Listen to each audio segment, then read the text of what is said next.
Where do jobs come from? Who creates jobs? Seems like a pretty basic question, and yet when I ask people that, by far the most frequent response was a blank stare. Who creates jobs? People. Stimulus, I guess? I have no idea. Lots of people had no idea. One person said, stimulus? You kidding me? Government stimulus creates jobs? Obama's stimulus was more than $800 billion. Government just threw money at people, threw a lot of money at their cronies who supported them and had political connections. The result? The slowest job growth after a recession ever. The correct answer to who creates jobs is entrepreneurs, companies. Companies like Best Buy, it now employs 140,000 people. When Brad Anderson started with the company as a clerk, it had 65 employees. So, Brad, you worked your way up. Yeah, I did, though I probably would have sounded a lot like those people you just interviewed when I started the job. It took a long time to figure out that's not how things work. And you started as a clerk, you kept moving up in the company, you became CEO eventually.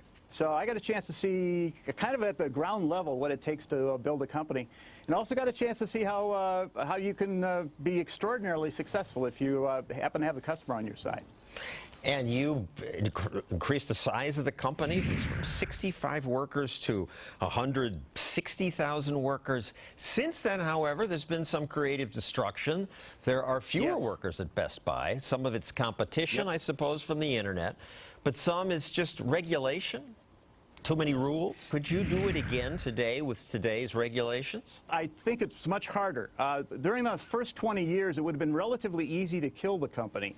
And as the company was growing, you also have bigger companies would also try to go to things like government agencies and get protection against some of the things we were doing with customers.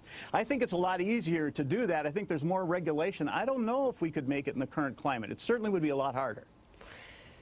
I would agree, and yet many regulators actually say regulation creates jobs. The president says that about his clean air rules. And here's a clip where Tim Carney quizzes a left-wing congressman about the regulations.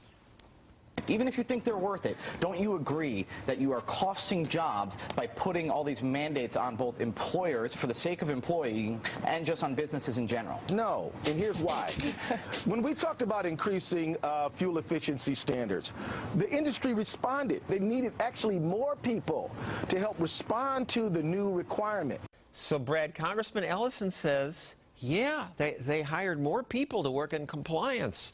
Job creation. If you increase the cost for the whole overall society, let's at least be honest and say some people are going to get hurt and some people are going to go out of business. And if you look at the macro evidence, we're creating fewer jobs than we ever have before, and small business is having more trouble creating jobs than it ever has before. I don't think that's an accidental connection. Also, where Congressman Ellison is wrong is it's the broken window fallacy. It's like saying, let's break windows, because when you do, you break the store's window, a storekeeper has to hire a janitor to clean it up and a glassmaker to put a new window in. You're creating jobs. But what it leaves out is that those jobs, which now go to compliance, mean you have to hire fewer engineers and fewer real creators. I understand why, as a country, we put regulation in to help make the environment safer and to help accomplish strategic objectives. What is completely not there is let's at least be honest with ourselves in terms of the unintended consequences, and particularly when we encumber companies with costs and regulations that can't afford to do it. And those are not going to be the big companies. Those are not going to be the large, well-capitalized corporations. They can afford ones the size Best Buy are today. They can afford to adapt. It's going to crush the little guy that can't afford to really, and they create the lion's share of the jobs in this country. Thank you, Brad Anderson.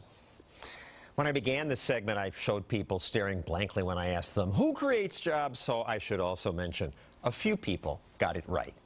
Business people. Businesses would. I mean, the only thing the government's good for is taking something simple and complicating it. Business creates jobs. Right. So later, is the era of 9-to-5 work over? It may be. But next, the importance of your first job. My job was to clean up the parking lot of the Dairy Queen. Mowing lawns at the University of Denver for the princely sum of $1.15 an hour. Was washing dishes in an industrial kitchen at a hospital.